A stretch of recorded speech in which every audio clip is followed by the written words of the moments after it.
কেইদিনমানৰ আগতে বহুতে কৈছিলে আপোনালোকে good morning, good afternoon, good night এইবিলাক টেক্সট লিখিব লাগে বুলি।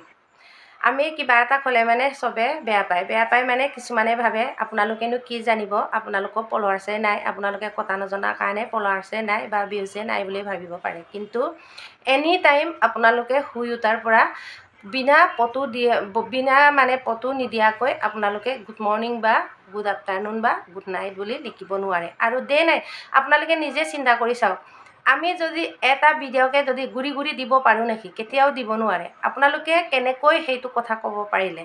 আপোনালোকে গুড মৰ্ণিংটো সদায় কেনেকৈ দিব লাগে? শুই উঠিয়ে গুড মৰ্ণিং, ৰাতিপুৱা শুই উঠি কিমান নাচাবা আৰু ফটো একপিও দেখি নাপাওঁ, অকল গুড মৰ্ণিং টেক্সটে অকল লিখি থৈ দিয়ে গুড মৰ্ণিং। আচলতে এইবোৰ মানে কথা আপোনালোকে শুনিব নালাগে, আপোনালোকে শুই উঠিয়ে ফটোকপি দিব লাগে। মই কেতিয়াবাহে দিওঁ আৰু গুড নাইট, গুড মৰ্ণিং এইবিলাক মই কেতিয়াও মানে টেক্সট নিলিখোঁ। মই ফটো দিওঁ বা কিবা এটা ফুল ফটো এটা দি কিনিয়ে বা গুড নাইট বা গুড মৰ্ণিং বা গুড আফটাৰনুন এনেকৈ দিব লাগে। আৰু যোৱাকালি মানে মোৰ লগৰজনীয়ে মেছেজ কৰিছে, গুড মৰ্ণিং বুলি টেক্সট লিখোঁতেও ইছ্যু লাগেনে বোলে। কিয় নালাগিব? আপোনালোকে নিজে চিন্তা কৰি চাওক, এটা ভিডিঅ'কে যদি বা এটা ৰিলচকে যদি আমি ঘূৰি আপলোড কৰি থাকিবই পাৰোঁ, তেতিয়াহ'লে আমি কণ্টেণ্ট বিচাৰিবলৈ দৰকাৰেই নাই।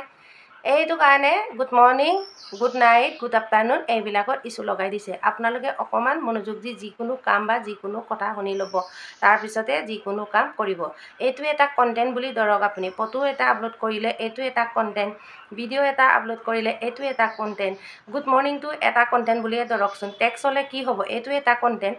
আপোনালোকে নিজে চিন্তা কৰি চাওক, এটা ভিডিঅ' যদি বা এটা ফটোকে যদি আমি ঘূৰি দিব নোৱাৰোঁ বা এটা ভিডিঅ'কে যদি আমি ঘূৰি দিব নোৱাৰোঁ, আমিনো গুড মৰ্ণিংটো ডেইলি কেনেকৈ দিব পাৰোঁ? আপোনালোকে কওকচোন। ডেইলি কেনেকৈ আমি good morning, good afternoon, good নাইটটো কেনেকৈ ডেইলি আমি দিব পাৰিম? আপোনালোকে কওকচোন। সেইটো কাৰণে কিছুমান কথা অলপমান কিছুমান ক্ৰিয়েটৰৰ পৰা আপোনালোকে কিছু নজনা কথা শিকিব লাগে। আৰু আপোনালোকৰ শিকিলে মানে একো লোকচান নহয়, আপোনালোকৰ লাভেই হ'ব। আৰু বেছি দীঘলীয়া নকৰোঁ, আজিলৈ আহোঁ। ধন্যবাদ।